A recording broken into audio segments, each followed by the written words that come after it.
আলহামদুলিল্লাহ কাফা ওয়া সালামুন আলা ইবাদিহিল্লাযিনা ইসতাফা। আলহামদুলিল্লাহি রাব্বিল আলামিন ওয়াসসালাতু ওয়াসসালামু আলা সাইয়্যিদিল আমবিয়া ওয়াল মুরসালিন ওয়া আলা আলিহি ওয়া আসহাবিহি আজমাইন। দর্শক শ্রোতা সবাইকে অনেক অনেক মোবারকবাদ জানিয়ে দৈনিক গ্রামের কাগজের এই নান্দনিক আয়োজন রমজানুল মোবারক অনুষ্ঠান থেকে সবাইকে স্বাগত জানাচ্ছি। দর্শক শ্রোতা, আজকে মাহে রমজানের 11তম দিন, একটি অধ্যায় রহমত পেরিয়ে আমরা মাগফিরাতের এই মহা আরেকটি অধ্যায়ে প্রবেশ করলাম, অর্থাৎ ক্ষমার অধ্যায়। মাগফিরাত মানে হলো ক্ষমা। আল্লাহ রাব্বুল ইজ্জত প্রথম 10 দিন অতিবাহিত করার পর আজকে আমরা মাগফিরাতের অধ্যায়ে প্রবেশ করে আমরা আল্লাহর কাছে মোনাজাত করব যে আল্লাহ আমাদেরকে, দুনিয়ার সমস্ত রোজাদারকে, দুনিয়ার সমগ্র মুসলিমদেরকে, দুনিয়ার সমগ্র ইমানদারদেরকে হে আল্লাহ তুমি ক্ষমা করে দাও। এটা ক্ষমার মাস, এটা ক্ষমার অধ্যায়। এই 10 দিন ব্যাপী আল্লাহ তাআলা মানুষকে ক্ষমা করতে থাকবেন এবং এমন ক্ষমা করবেন যে পৃথিবীর মানুষেরা নিষ্পাপ আল্লাহ তাআলা ঘোষণা করে দিবেন। মাহে রমজানে আল্লাহ পাক বলেন যে এটা কোরআন নাজিলের মাস।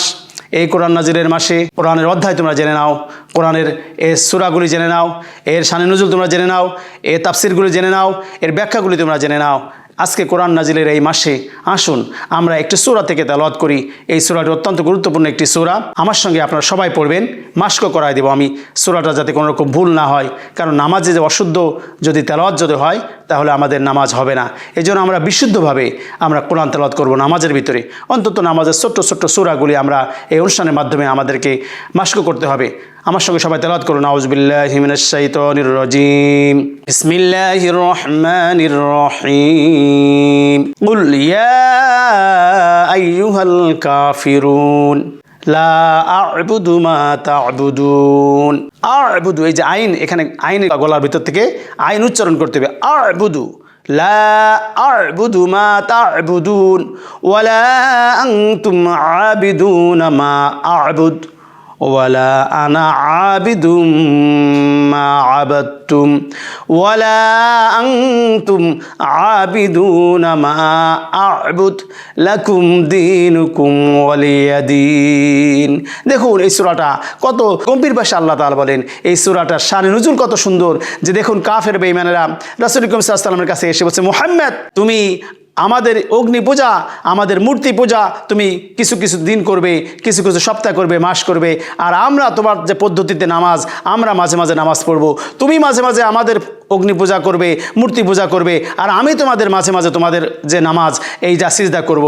আল্লাহ তাআলা তখন তাৎক্ষণিক জবাব দিয়ে দিলেন, হে রাসূল, আল্লাহ রাসূলের জবান দিয়ে এই সূরাটা নাজিল হয়ে গেল। হে রাসূল, আপনি কাফের বেঈমানদের বলে দিন, কুল ইয়া আইয়ুহাল কাফিরুন, হে কাফের বেঈমানেরা তোমরা শোনো, যারা তোমরা বলেছো আমি কিছুদিন মূর্তি পূজা করব, তোমার ইবাদতের সঙ্গে তোমরা যে পদ্ধতিতে ইবাদত বন্দিগি করো সেই পদ্ধতির ইবাদত বন্দিগির সঙ্গে আমি আল্লাহ, আমার ইবাদত বন্দিগির কোনো মিল হবে না, মোমেনদের ইবাদত বন্দিগির কোনো মিল হবে না, মুসলমানদের ইবাদত বন্দিগির কোনো মিল হবে না। আল্লাহ তাআলা বলেন যে শোনো, এই ইবাদত শব্দটা, এই যে আ'বুদ মানে ইবাদত, আল্লাহ তাআলা বলেন ইবাদত শব্দটা এত ব্যাপক, এটা হলো গোলামি করা, দাসত্ব করা, এটা হলো আল্লাহ তাআলাকে সিজদা করা, আল্লাহ তাআলা সন্তুষ্টি হাসিল করার জন্য যা যা কাজ, এই সবগুলো হলো ইবাদতের অংশ।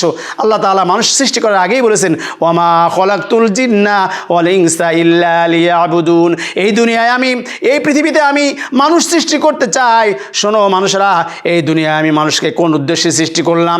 আল্লাহ তাআলা বলেন এই দুনিয়ায়, এই পৃথিবীতে আমি মানুষ পাঠিয়েছি, আমি আল্লাহ মানুষ সৃষ্টি করেছি কি উদ্দেশ্যে? শোনো, মা খলাকতুল জিন্না ওয়াল ইনসা ইল্লা লিয়াবুদুন, আমি শুধুমাত্র আমার ইবাদতের ব্যতীত অন্য কোনো উদ্দেশ্যে, অন্য কোনো জন্য আমি মানুষ সৃষ্টি করে নাই। আমি মানুষকে, বিশ্ব মানবতাকে আমি শুধুমাত্র আমার ইবাদতের জন্য, আমার গোলামি করার জন্য, আমার দাসত্ব করার জন্য, আমার বন্দিগি করার জন্য আমি মানুষ সৃষ্টি করেছি। আল্লাহ বলে শোনো, তোমরা কি জানো আমি মানুষকে সৃষ্টি করেছি লাকাদ খলাকনাল ইনসান ফি আহসানি তাকওয়িম।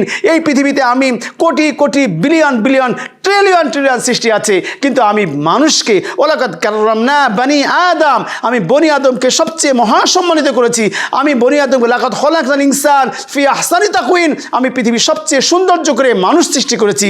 এ কারণ যে মানুষেরা ইবাদত বন্দিগি করবে, মানুষেরা আল্লাহ তাআলাকে সিজদা করবে, মানুষেরা আল্লাহর প্রতিনিধিত্ব করবে। আল্লাহ তাআলা বলেছে ইন্নী জাইলুন ফিল আরদি খলিফা, আমি আল্লাহ তাআলা এই পৃথিবীতে মানুষ পাঠালাম এ কারণে যে বনি আদম দুনিয়ায় যে এটা আমার খলিফা হয়ে যাবে।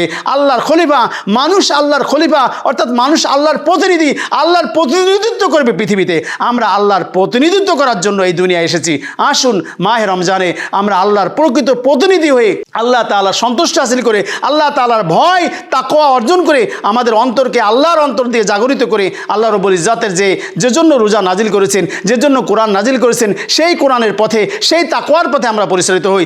যদি আমরা তাকওয়ার পথে হাঁটি তাহলে অবশ্যই এই যে মাগফিরাত আজকে শুরু হলো, এই মাগফিরাত আমাদের জীবনে জুটে যাবে, এই মাগফিরাত আমাদের স্ত্রী সন্তানের কপালে জুটে যাবে, গোটা বিশ্বের মুসলিম বিশ্বের কপালে এই মাগফিরাত জুটে যাবে, অর্থাৎ ক্ষমা জুটে যাবে, মহা ক্ষমা। আমরা যদি ক্ষমা পেয়ে যাই তবেই আমাদের সফলতা। আসুন আমরা এই সফলতার পথে হাঁটি। সবাইকে মোবারকবাদ জানিয়ে শেষ করছি। আসসালামু আলাইকুম ওয়া রাহমাতুল্লাহি ওয়া বারাকাতুহু।